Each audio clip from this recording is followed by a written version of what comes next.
और अब जबलपुर से बड़ी खबर है। प्रतिबंधित कफ सिरप के उत्पादन और बिक्री को चुनौती दी गई। हाईकोर्ट ने केंद्र और राज्य सरकार को इस मामले में नोटिस जारी कर दिया गया है। Central drug control authority NCB और एमपी के डीजीपी से इस मामले में जवाब मांगा गया। जबलपुर के अधिवक्ता अमिताभ गुप्ता ने पीआईएल में दलील दी थी। रोक के बावजूद भी प्रतिबंधित कफ सिरप का उत्पादन हो रहा है और इसी मामले को लेकर हाईकोर्ट ने जवाब तलब किया है। 22 अक्टूबर को इस मामले में अगली सुनवाई होगी, लेकिन रोक के बावजूद भी कैसे प्रतिबंधित दवाइयों का उत्पादन और बिक्री यहां पर हो रही थी, इस मामले को लेकर चुनौती दी गई है। हाईकोर्ट ने अब इस मामले में केंद्र और राज्य सरकार से जवाब मांगा है, नोटिस जारी किया गया है। ये दवा बैन हो चुकी है तो ये मार्केट में अवेलेबल कैसे है, पुलिस को मिल कैसे रही है, अपराध पंजीबद्ध कैसे हो रहे हैं। 60 एफआईआर हमने अपनी पिटीशन में बताई जो कि इस नोटिफिकेशन के बाद दर्ज हुई थी।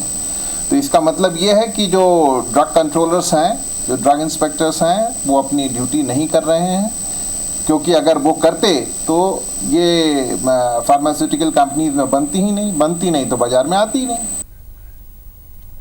और विजेंद्र हमारे साथ ज्यादा जानकारी के लिए लाइव जुड़ गए। विजेंद्र, प्रतिबंधित दवाइयां जो है, कफ सिरप है, उनकी बिक्री और उत्पादन पर रोक थी, इसके बावजूद भी उनका जो बिक्री और उत्पादन है वो किया जा रहा था।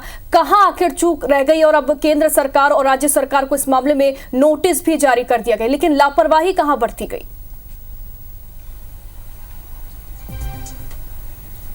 बेशक बेहद गंभीर मामला है जिस पर जबलपुर हाईकोर्ट ने संज्ञान लिया है। क्योंकि देश भर से ऐसी घटनाएं सामने आ रही थी। ये लगभग साफ हो रहा था कि कफ सिरप, कोडीन युक्त कफ सिरप का इस्तेमाल नशे के लिए किया जाता है। एक पूरी पीढ़ी बर्बाद हो रही है और यही वजह है कि केंद्र सरकार ने बीती 2 जून 2023 को एक नोटिफिकेशन जारी किया था और इसके तहत ड्रग एंड कॉस्मेटिक एक्ट की धारा 26(1) में एक नोटिफिकेशन करते हुए, इस पावर का इस्तेमाल करते हुए कोडीन युक्त कफ सिरप के उत्पादन पर पूरी तरह से प्रतिबंध लगा दिया था। यानी केंद्र सरकार ने मनाही कर दी थी कि ऐसे प्रतिबंधित कफ सिरप का उत्पादन नहीं किया जा सकता। लेकिन आप देखिए कि 60 से ज़्यादा एफआईआर लॉन्च की गई हैं देश भर में, जहां पर इसे प्रतिबंधित कफ सिरप की बरामदगी पुलिस ने दर्ज करवाई है। तो सबसे बड़ा सवाल इस याचिका में यही उठाया गया कि जब 1 साल पहले ही केंद्र सरकार अधिसूचना के जरिए प्रतिबंधित कफ सिरप के उत्पादन और बिक्री पर रोक लगा चुकी है, तो आखिर कैसे